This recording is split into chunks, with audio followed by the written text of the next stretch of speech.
it was 11 years of a career that was killing my soul. And I would sit at my desk and I'm like, you got 25 to 30 more years of this. At the end of your life, if you don't start taking action and doing something about it, you're going to be so full of regret. Welcome to the Small Steps, Big Wins podcast, where I'm dedicated to helping you take control of your life. I'm Sue Saller, and I'm excited to be your host on this journey. I'll be bringing you inspiring stories, practical tips, and expert advice to help you overcome obstacles, set and achieve your goals, and live the life you've always wanted. Together, we'll discover that making small changes is not only possible, but can lead to big results. Join me now as we explore the power of positive thinking, the art of goal setting, and strategies for success. Are you ready? Let's go do this. Welcome to the Small Steps, Big Wins podcast, and I would love to welcome Kyle Wakeman and Randy Myers to our show today. Kyle is a former member of the Ohio Army National Guard, an experienced corporate leader and real estate investor, and now turned entrepreneur. Randy Myers has been an educator and coach for 13 years and has a master's in educational leadership. Randy is also a former staff sergeant in the Ohio National Guard. Gentlemen, welcome. And before we go any further, I'd like to thank you for your service to our country. Thank you. Thank you so much, Sue. Yeah, happy to be here. And it is our very first podcast interview together. We're super happy to be here with you. And we've listened to almost all of the podcast episodes that you've recorded so far. And they're great. And I know that we're in good company with, Zach Woods, who I know personally, Jeff Kua, Dr. David Powers. So, big shoes to fill moving forward here. Well, I'm excited as well. Both of you have very similar backstories and experiences. So I want each of you to talk about the situations and circumstances that brought you to create these new adventures for yourself. And feel free to talk about whatever is going on behind the scenes. I can go ahead and get started.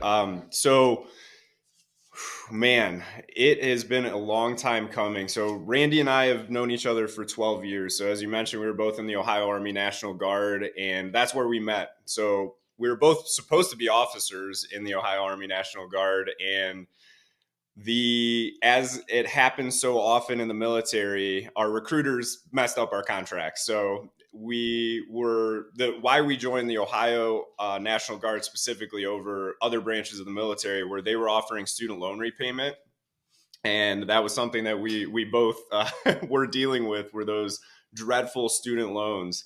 And that was just something that really, something that was a great incentive to not only serve our countries, but also get a financial benefit out of it as well.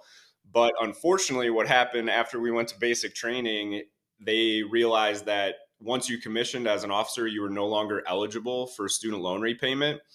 So I had gone to basic training. I got home from Fort Sill, Oklahoma. I spent a brutally cold winter in Oklahoma. And I thought I'm like, hey, I'm going to the South. Like, I'm going to miss winter. It's going to be awesome. And it was just horribly cold down there. So I get home and I call my recruiter. We had the same recruiter. And I'm like, hey, I'm ready for officer candidate school. What do I got to do?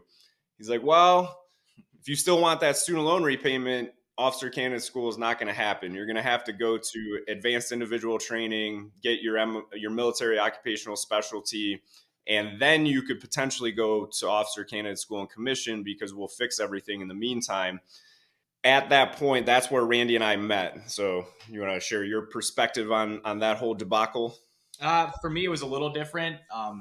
I was already at officer candidate school when I found out that we were not going to get our money. So like in the middle of the weekend when we were down in Columbus, we were getting ready for a fitness test, and they called me over and they told me, hey, we just found out that you're not going to get that student loan repayment that you enlisted for. So I ended up dropping out of OCS and going the enlisted route, became a truck driver, and because that was the shortest school. I didn't want to spend my whole summer away.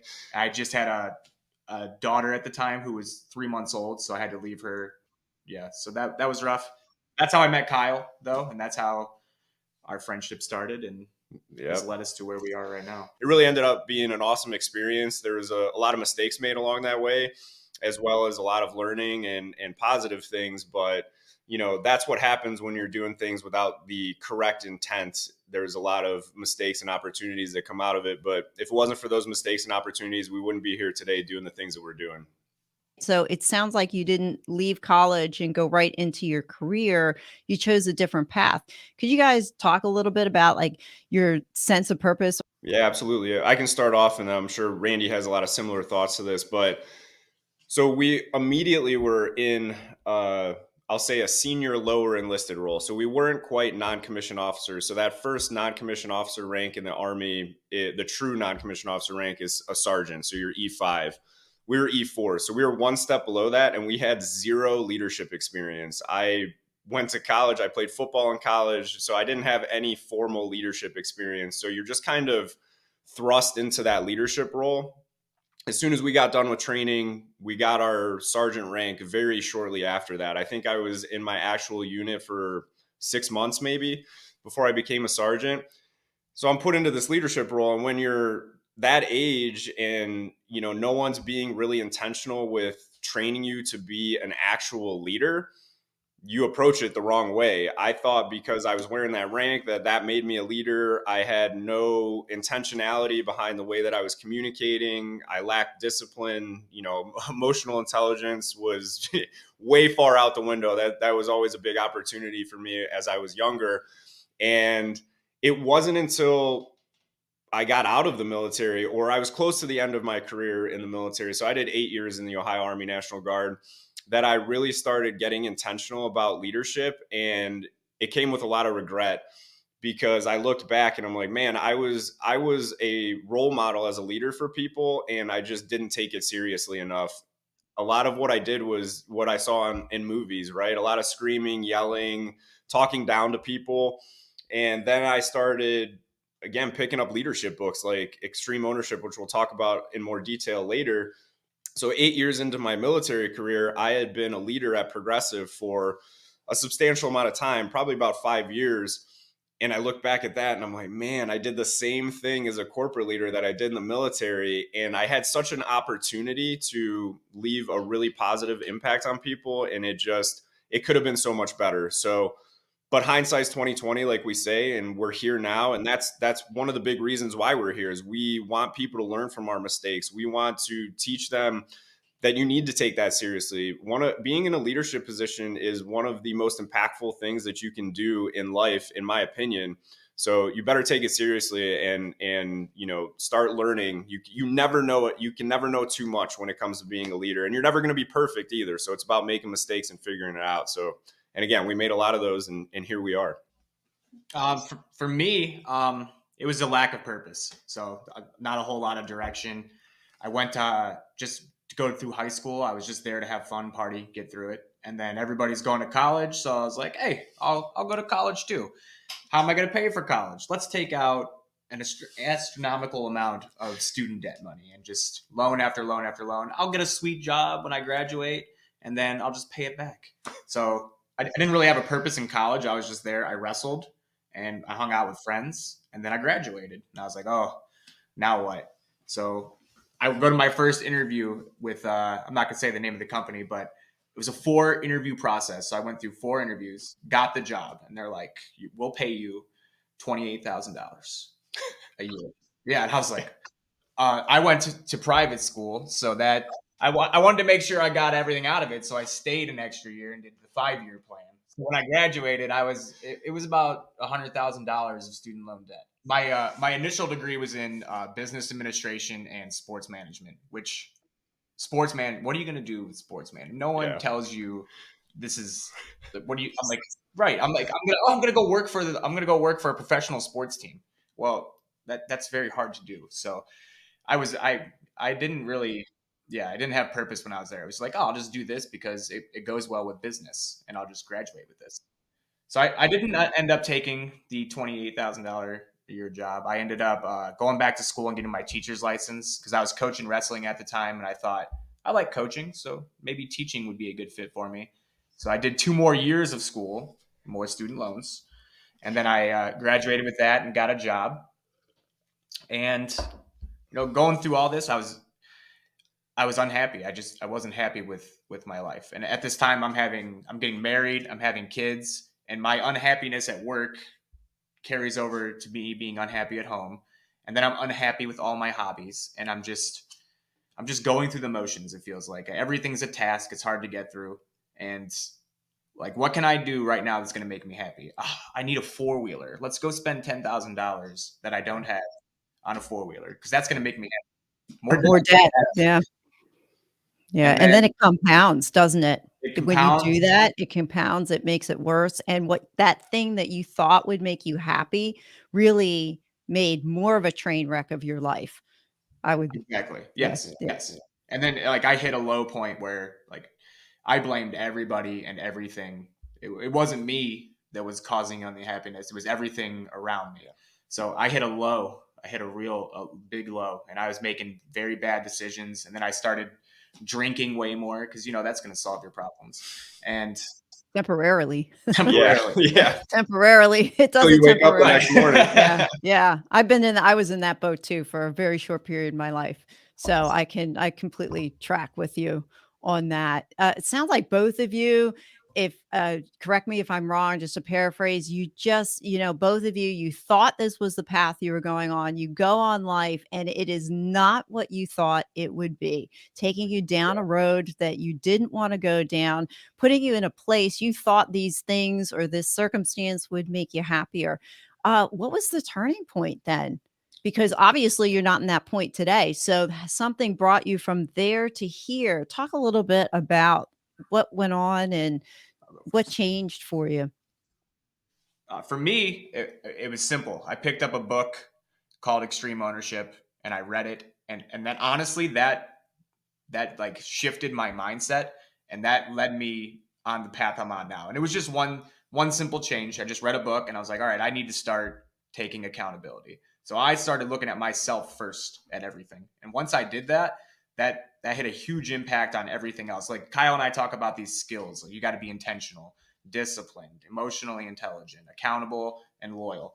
The accountability for me made those things easier. Yeah. Yeah, and honestly, Randy had a lot to do with my pivot because he read Extreme Ownership first. And for anybody that's looking, Jocko Willink, he was Chris Kyle's commanding officer, the American Sniper. A lot of people are familiar with that movie. He was Chris Kyle's commanding officer in the Battle of Ramadi. And he learned all of these lessons through the SEALs, and he put them together in a book. And he has many books now. He has a podcast. He's a huge influence on our lives. My dog's actually named after him, so you can tell how much we like Jocko and appreciate the impact that he's had for us. But I remember Randy telling me, "Hey man, you gotta read this book. Like you have to do it. You have to do it." And at that point in time, I did not like reading. When I was in school, there were college classes that I had that I didn't even buy the textbook. I managed to get C's without purchasing a textbook. That's how much I despised reading. I'm like, I don't need that. I don't need to do that. How am I going to read when I have Netflix to watch or the football games on? So, but he kept encouraging me to read that book, and I finally picked it up. And again, it was just like he was talking to us. He was talking to guys just like us and people just like us that were living that life of that victim mentality where everything was somebody else's fault. It was society's fault that we went to college. It was society's fault that we had a lack of fulfillment in life, right?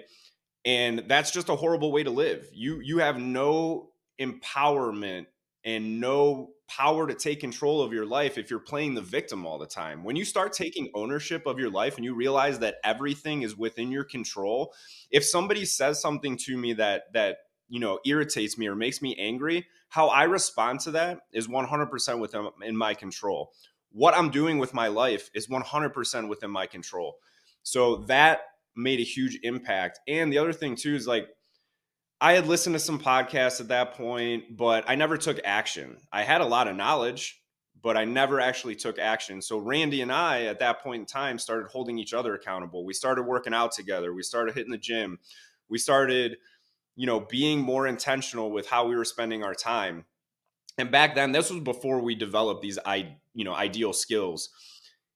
We were starting to live those ideal skills, but not necessarily intentionally those 5 skills, right? But we were starting to figure that out. And we were getting there and we were starting to make that progress. And like the title of your podcast, taking those small steps initially, you might not start to see results overnight. It's like working out, right? If you need to lose 50 pounds and you only do it for, you only start fitness and taking care of your nutrition for 2 weeks, it's really not going to have a huge impact, right? You have to push through those barriers. You need to be disciplined. You need to hold yourself accountable, because at the end of the day, it's just you out there. No one's going to do this stuff for you.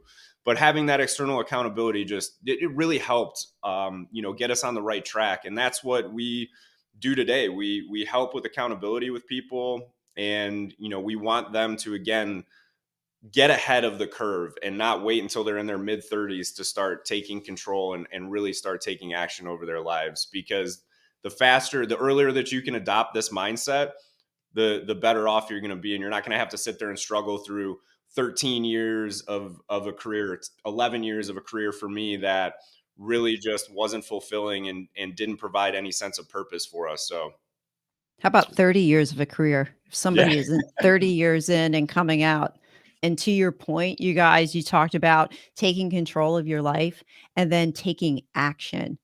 And anybody, that I've talked to so far, they've all said the same thing. It's there's all this book knowledge in the world, but it's until you start realizing and taking ownership of your life and surrounding yourself with the right people. I think that's also key. yeah, Like, just finding those people who are doing those things you wanna do, and then gravitate towards them and then learn. We are all part of the Emerge community, and I found that it's probably the single most important thing that I've done for myself in the last year to move my needle forward. And same thing, I know it's been the same experience for you guys as well. So this is a good segue into talk about your acronym IDEAL and what it means. yeah. So you just mentioned Emerge, right? So for anybody out there that's listening, Emerge is a mastermind. So there are so many opportunities out there to surround yourself with the right people. And the right people are different for everybody. So if you want to be an entrepreneur or an investor, a mastermind like Emerge Supercharge is perfect. So I joined Emerge. So I hit a low point early 2022 again, and this all stemmed from just living without intent, without purpose. And it's similar to what Randy shared. And the more you listen to us, the more you realize that our backstories are very, very similar, and probably why we're such good friends today. And we've been friends for 12 years now. But early last year, one of my childhood dogs, when a childhood, I'm 36, so I guess not that young, but my parents had to put my dog down, and that triggered something in me. I got home that day, so my parents had that done at their house. It was a very nice way of doing things, doing something that was just so hard and terrible. And I was sitting out on the patio with my wife Callie, and I had this just complete breakdown. And she's consoling me and she's talking about the dog, and I'm like, this was just the trigger. There's so much more to unpack with this. It was 11 years of a career that was killing my soul. And I would sit at my desk and I'm like, you got 25 to 30 more years of this. At the end of your life, if you don't start taking action and doing something about it, you're going to be so full of regret. That was my biggest fear, was looking back. If I picture myself as an 80-year-old man and looking back at my life and just realizing that I was too scared to bet on myself, to take that risk, to leave a steady income and a stable job and that security. I'm like, you can't do that. You can't live that way anymore, and you're going to regret it. And just my dog being put down just triggered all of that, all of the regret that I ever had in my life by never taking anything seriously. I didn't take the military seriously enough. I didn't take football seriously enough. I didn't take college seriously enough. I didn't take my relationship serious enough. I didn't take friendship serious enough. It all just hit me at that moment, and I just had a meltdown. And it was on that day and some other days that I I don't want to say that I was suicidal, but I definitely was in that mindset where I got it. It made sense because before that I had never understood how somebody could do that. But at that moment, I'm like, I get it now, because if you continue to live with this pain and this emptiness for decades, I understand. I totally get it, because it was the hardest pain to describe, because it was a mental pain, but it became physical. Like my chest would hurt. I would sit there on the couch at night. Callie would be laying in my lap some nights, and I would just be pouring tears out of my face. It was just the worst feeling in the world. And so it all hit me at that point, and I was like, I got to do something. I have to take action. And there had been times in my past, in my prior relationship, where I tried counseling, I tried therapy, and it just wasn't for me. It didn't work. So I'm like, well, I got to take action. And at that same time, I had gotten into I was trying to get into real estate investing. I wanted to buy my first rental property because I thought maybe that would help. That would bring me a sense of purpose, and maybe that would lead me towards getting out of my W-2 job. And I connected with Jamie Gruber. So Jamie runs Emerge Supercharged, and he's a member of Go Abundance. And he was in the same career field that I was in my W-2 job. So Jamie and I connected, and he's through a mutual friend at the company that we both used to work for. We connected, and he's like, hey man, he's like, I got something for you. Like, check this out, do yourself a favor. And I was so hesitant at first. I'm like, what's a mastermind? Like, this doesn't seem like me, you I know? was too before I joined Emerge. I debated and debated for days and days because there is a cost involved, obviously, and Mhm. debated, and it was the best investment I ever Yeah, made. absolutely. Best investment, time investment, money investment, doesn't matter, and it is who you surround yourself with. Talk a little bit more about the fear, because I can understand, like I can relate to the suicidal ideation. I think when you're in that desperate spot Yeah. and you get up and you go back to the same job you do 5 days a week, and you're sitting there, and there's just this, I've thought of, there's got to be more to life than this. And to your point, you mentioned about fearing regret. Yeah, don't fear failure, fear regret, and allow that to be your driver, and allow that to shape and mold who you are turning into. So you did come off your W-2. I'm sure there was some kind of fear going on around that, and a process as well that needed to be in place. Like, but it's, again, to your point, you knew Jamie, and Jamie also has left his W-2. So it's good to have somebody who's gone before you, because it is a scary thing to do. Yeah, for sure. Jamie was key in not only his influence and his impact and the words, and the entire Emerge Supercharged community was key in me leaving my W-2 job and giving me the courage to do that, and building Ideal. They I had a conversation with Jamie. Well, before I get into that, the fear part, that comes with emotional intelligence. Too many people avoid fear. We avoid our emotions, not just fear, anger, whatever it may be. We avoid it. When you learn to be emotionally intelligent, it's about facing that emotion, processing it, understanding it, and figuring out why. Why am I afraid? And really rationalizing it, right? And that's a big part of being a leader, is being emotionally intelligent as well. And that, again, going back, that was something that I lacked. But I started looking at that fear, and I started using it as motivation instead of just trying to avoid it. And that was huge. Again, I feared regretting my life way more than I feared taking a risk and losing all of my money. I can always make more money. I can always go back to a job. I can always find another job, but I can't get back time. Time is our most valuable asset, is time, because it's the one thing you can never get back. Every second that goes by, it's gone, right? So that was a big motivating factor for me, was just that fear of regret, and just watching my life pass me by, and knowing that I never really put 100% effort into anything, knowing that I never took risks, knowing that I never bet on myself, and never taking a chance, and just risking it all, right? So that was a huge aspect. And I've actually left my W-2. So yesterday was my last day of my W-2 job, and this is actually the second time I left. So I let fear overcome me the first time. So I left back in the end of May. I think June like 1st was my last day, June 1st, 2022. And I ran back. And I ran back with what I thought was a purpose. And I was going to leverage this income. It was like a 5-year plan. I was going to save up this money. I was going to invest in real estate and build this, portfolio. And I was going to not have to worry about leaving again. Well, when I went back, the first couple months I hit the ground hard and I'm like, yeah, I'm going to take this super seriously. I'm going to put 100% in. And then Ideal Randy and I formed Ideal. We put these skills intentionally together. And I'm like, this is just a roadblock.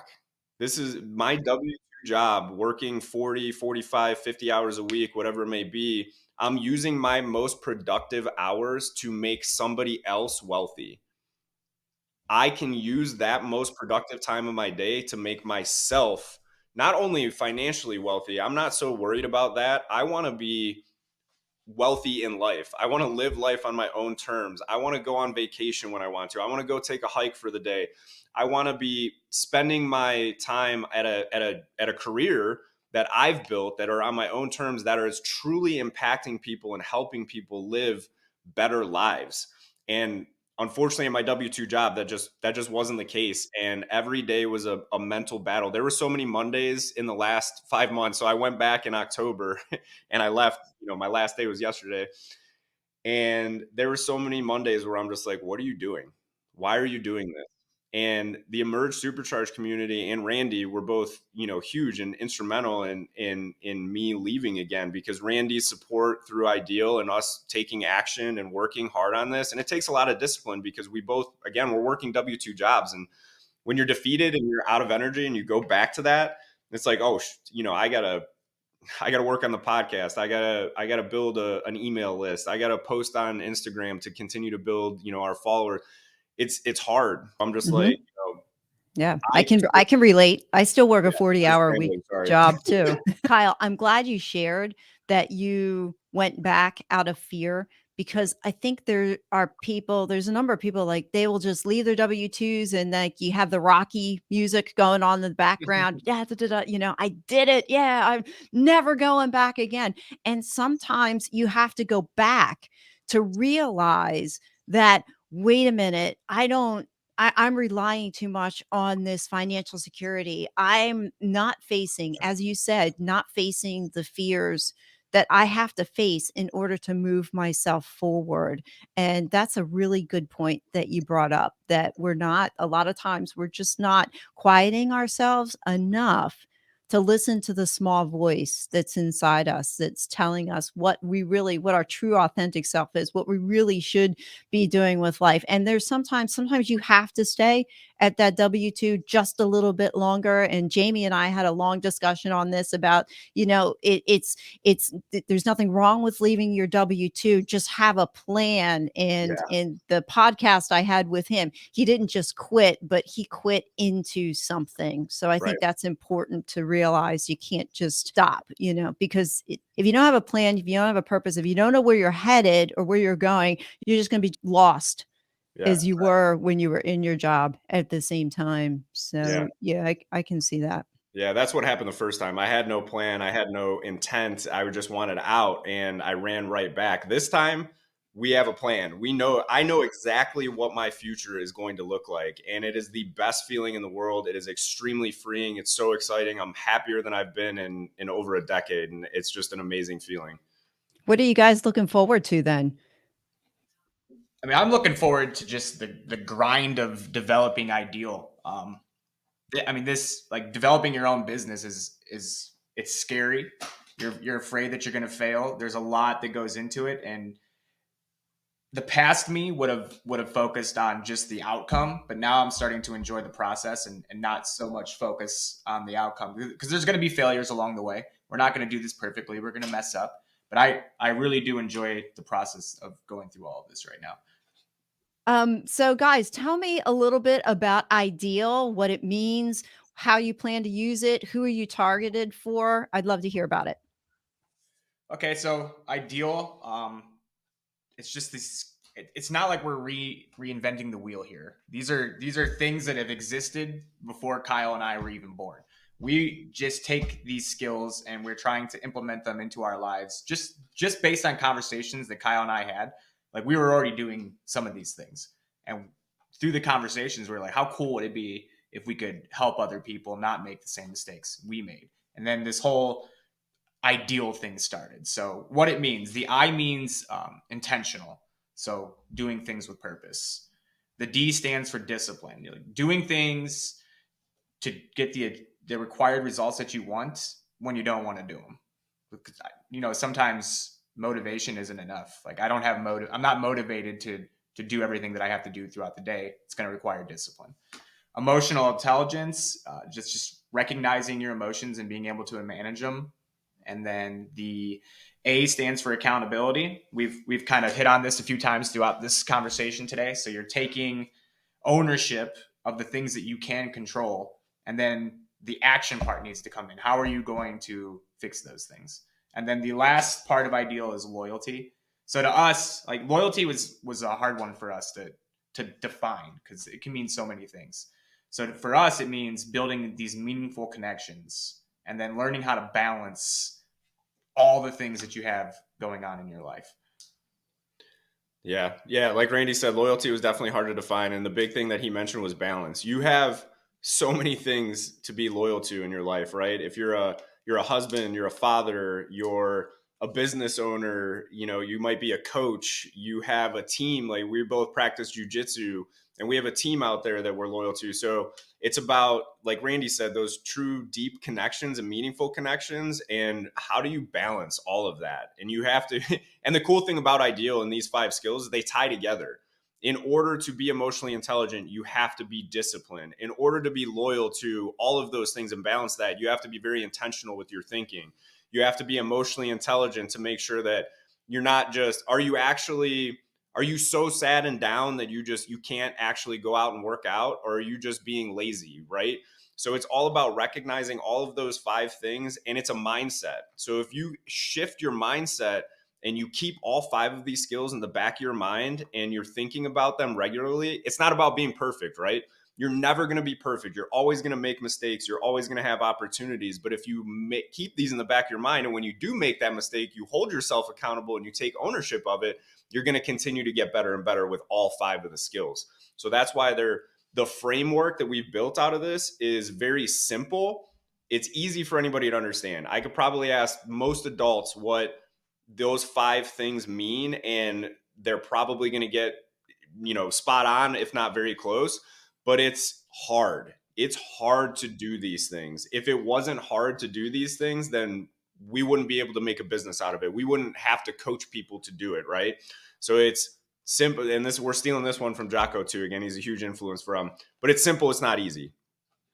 Yeah. Well, to your point, and we brought it up before about you can have all the knowledge in the world, but if you don't take any action on it, it really doesn't mean anything. And I think, do you find that people have difficulty making the connection or the jump from the knowledge that they have to actually taking the action? And it sounds like that's what you guys want to do for others. Yeah, absolutely. I mean, I think that's Kyle and I have been talking about doing a business for 12 years, and we're finally doing it. So it's taking that jump. Like we came up with so many things. We were going to wash windows. We were going to do a septic cleaning. Yeah. We were going to do all these things, and we never made the jump. And So then what just caused you to, like, how'd you make the jump then? this made sense to us once we started talking about ideal and these skills and how we were already implementing them in our lives. And if you look at society right now, there's not a whole lot of this going on. Like, and I'm a teacher, so in schools we're not teaching kids how to be decent human beings. We're teaching to a test so they can make the school look good when the ratings come out. So these skills are lacking right now, and you can definitely see it in our society. And we want to make an impact on other people, even if it's one person that we can impact, then that's awesome. We that's success. Accomplish your goal. I Right. think you'll impact more than that, though. So Yeah. I'm excited for you guys. And Randy, you mentioned about it seems natural for you. It sounds like you guys found your authentic selves. It's naturally flowing from you because you're practicing what you're preaching. I love it. I love it. Yeah, and we didn't always do that. Like we've made a lot of mistakes in our lives and our relationships. We've hurt people, and we just looked in the mirror and it was like I don't want to be this guy anymore. I don't want to do this. At the end of my life, I want to look back and be like, you were a good man. And when we first started on this journey, we couldn't say that to ourselves, and it wasn't, there were worse people out there, right? But I wasn't proud of who I was at that point. And really, by living these skills day in and day out, now I'm proud of who I am. I can look in the mirror with confidence and happiness and fulfillment. And before, when I was feeling that empty feeling was enabling me to, like Randy said before, I was doing really just not good things with my time and my life, and it was hurting myself and other people around me, and I couldn't do that anymore. Guys, if you could deliver a message to your younger self, what would it be? For me, it's focus on the process and not the outcome. Like growing up, I always focused on the results, like the end result, and that gave me huge anxiety. So, for example, like wrestling was a big part of my life when I was in school. And I would put so much focus on just winning. I got to win. I have to win. If I don't win, then I let myself down. I let everybody else down. And then I go out there and I freeze up because I have all this pressure on myself that I don't open up and wrestle like I know I could have. So just that fear of failure, that was huge. Like I didn't look at failure like I do now. Failure for me now is like, hey, that's an attempt at learning. So I didn't get it down the way I wanted it to. So well, how can I adjust and fix it? Back then, it was, man, if I fail, my life's over. And it allowed me to not open up at all and enjoy any of the process, which kind of led to some of my unhappiness because of the fear of failure. Yeah, and for me, it was take some time and be alone. I was so afraid to be alone for so long. I've never done anything honestly by myself. I've never gone to a movie by myself. I've never gone to a restaurant by myself. I've been in a relationship pretty much from the time I was 15 years old until now, and I am very very happy in my marriage, and I love my wife greatly. We have something that is truly amazing, and I can't stress that enough. But at the same time, I think there's a lot of growth that comes in being by yourself, and there's a strength that comes with that. And I've learned that through talking to a lot of people that have taken that time, and whether it's traveling the world alone. I have a good friend that goes on vacation by herself sometimes. I have people that have spent years single, and they're so strong and confident, and that shines through. And I think that's important. Again, for me now, I force myself into uncomfortable situations. When you're alone, that's uncomfortable, but with that discomfort comes growth, and that's nothing earth shattering. Obviously, like Randy said, nothing we're doing here is reinventing the wheel, but it's showing that two regular guys that were unhappy with their life. We weren't Navy SEALs. You look at David Goggins, you look at Jocko Willink, some of these guys out there, they were, it's hard to put yourself in their shoes because they were elite. They were at the top of the world from a military perspective, from a leadership perspective, from a discipline perspective. We're just two guys. We're just two guys in the National Guard. We're truck drivers. We didn't deploy. Like, we'll be very clear about that. And but if you take that, anybody can adopt this mindset. But again, you have to put yourself in uncomfortable situations in order to actually face those fears and grow from it. And that was something that I was just terrified to do. I was terrified to be alone because I knew it was going to be horribly uncomfortable. So I avoided it my entire life. And so now I'm trying to be more intentional with that. Even though I'm married, I want to go backpacking by myself. I'm going to make it a very specific purpose now that I'm out of my W-2 job, to take some weekend getaways and just be by myself and with my thoughts. No TV, no social media, just quiet, and continuing to learn who I am and where I want to be. I appreciated that you shared that you are just two average guys, because not everybody can be a super elite human. I mean, let's face it, they are the way that if everybody could be a super elite human, then it would be normal, right? Right. We would all be like that and be normal. And I'm thankful for those people because it gives us something to strive towards.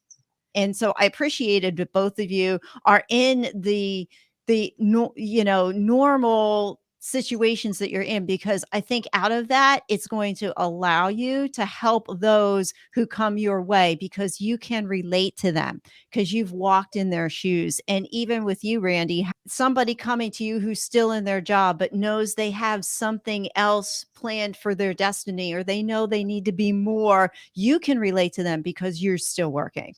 Right. So, you guys have a lot to give, a lot to bring to the table, and you have a lot to share as well. What are some things that you guys do that help propel your days? Any routines or habits that you bring into your days? Yeah, we're both very routine and very disciplined now when it comes to things. So for me personally, and I continue to push things further and further, but just taking small steps at a time, right? So I started off reading 10 pages every day, and then it was 12 pages every day, and now it's 14. And typically I'm doing more than that, right? And I'm very intentional with what I'm reading. I'm reading self development books, leadership books. I don't read for fun, I read for a purpose. And now, but I enjoy it at the same time, right? So reading every day, practicing jujitsu. I try to get up there at least 3 times a week. With the W-2 job, it's been a little bit hard. But when I get back from Texas, 5 days a week, I'll be at jujitsu. Recently, I started taking ice baths regularly, which is for me, there's a lot of physical benefits to ice baths, but for me, I don't like being cold. So I push myself out of my comfort zone. And nobody Right. likes taking an ice bath, but it's just that mental discipline. It's like stop being afraid. Your body can handle this. Sit here and embrace that discomfort, because if you can do this, you can apply that to other things in your life. So doing that regularly, I'm up to trying to do 11 times a week. If I can't get in the ice bath at the end of my shower, I turn it as cold as it'll get and I stand there as long as I possibly can. I do So that doing too. It's yeah, great. it's It's great. You invigorating. it is, and you know what? And I've heard Tony Robbins explain this too, because he does the ice plunge. A lot of guys do that, Yeah. and even he was saying, and now I think about it, he's like, he doesn't want to do it. Nobody wants to put themselves in an ice bath. He said, but it's the mental fortitude and the thought behind it. Once you get in there and you do it, like you said, you can overcome anything. And even the shower at the end, to turn it on cold water and it hits you and you go, wow, I really don't like this Yeah. at all, but I'm going to stand there. And then you know what happens, at least for me, the second I turn the shower off and it stops, I feel more invigorated than what I did when the hot water was hitting me. And then you Mhm. just have a different mindset and you come out and you go, okay, let me go tackle the day. Yeah, for sure. Yeah, and fitness is a huge part of our lives. So on top of jujitsu, I work out, do circuit training 3 days a week. I either do sprint intervals or walk, and now I'm starting to walk with a weighted vest. I do that 3 days a week. I have accountability texts with a lot of people that I hit every single day except for Sundays. Journal, like I said, I listen to 5 hours of podcast at least every week now. And that's twofold, right? So that's to gain education and knowledge from what's being discussed in the podcast. And the Ideal Impact podcast is coming soon. So it's to study and learn from everybody, learn from yourself, learn from Adam Lacey, who's an Emerge Supercharged member, Joe Rogan, Jocko, just surrounding ourselves and immersing myself with that. There are other things that I'm missing, but it's just, because it's so routine for me, I don't even have to really think about it at this point. It just becomes habit. If you can just make those things habit, it's not as daunting. And again, remember, that's one important thing is you don't have to do it all at once. So that's another, drinking a gallon of water. If you want to drink a gallon of water a day and you're not, start by drinking a half a gallon a day and then add a few ounces and add a few ounces and add a few ounces. If you aren't reading at all, start by reading 2 pages a day and then make it 5 and then make it 10. If you chunk it into little pieces and, small steps, then it will just become habit over time and it won't be so hard. But you have to be intentional with where you're spending your time. Stop watching TV instead of listening to a podcast. Stop watching TV instead of reading. Stop playing video games instead of working out. You have so many people say they don't have time to do things. They have time. They just choose to spend it in other places. Right. Capturing that is really important and being intentional, like you said. How about you, Randy? start my day, I get up between 4:30 and 5 in the morning, and I'm always starting my day off with a workout. So it's either lifting, running, walking, mobility, whatever it is. I want to start my day off with a win. And no matter what happens the rest of my day, I can look back and be like, all right, at least I got in a good workout this morning. So I don't listen to music too much in my car rides anymore. It's a half-hour drive to work, so I'm listening to podcasts or audiobooks. So just being intentional, like Kyle said, with my time. And I like to learn, so if I can use that time, then that's what I do. Reading, I read every single night. Kind of like Kyle started. I did the 75 hard. I don't know if you know what that is, but I track my habits. So I'm keeping track and holding myself accountable for what I'm doing on a daily basis. And then one of the things that Kyle said is I try to do something uncomfortable every single day. That's where you grow. You're not going to grow living in a comfortable environment. So how can I make myself uncomfortable? For me, it's running. I hate running. I'm not a good runner. I'm terrible at it, and I don't like it. So what do you do when you're terrible at running and you don't like it? You sign up for a marathon, because that's what I did. Right now, I'm training for a marathon, and yeah, it's not fun. It's uncomfortable because I'm not good at it. I'm not a good runner. I ran a half marathon years ago, and it's challenging. It's a lot of training. It But is. but you know what? It's in the accomplishment. Right. And when Yeah. we face our fears, once you overcome that first fear, then it makes it easier to overcome the other things that we think are fears in our life. So good for you when you're going to run that marathon. You do that. You go. There is so much we've unpacked in this almost last hour here, and I've completely enjoyed our time together, and you have some amazing stuff going on. I'm very excited for your new business, your ideal coaching, and how you are going to use your knowledge to impact the lives of others. So I can't wait to see where it's going to go and grow. Is there anything else that you wanted to share that I might not have touched on? Yeah, the only thing, if you're interested and you appreciate these skills and you connect with them, so follow us on Instagram at Ideal Impact Podcast. We have a Facebook page with the same name as well.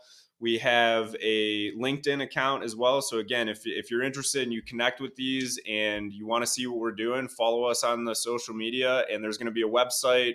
The podcast will be launching soon. And we're also offering that personal coaching, and we can walk through and talk about that framework as well.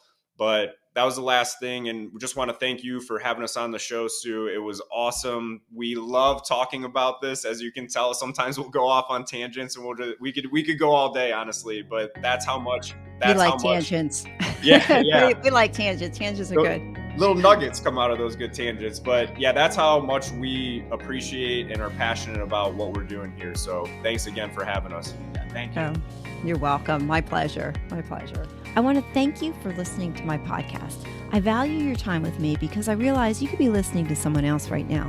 If you got any value or think someone else can benefit from what you heard, please spread the word, hit subscribe, and check out my website at www.suesaller.com. And if you think you have a small step, big win story to tell, reach out to me on my website. I would love to hear it. Remember, life doesn't get better by chance. It gets better by choice. Take small steps and make today awesome, friends. God bless.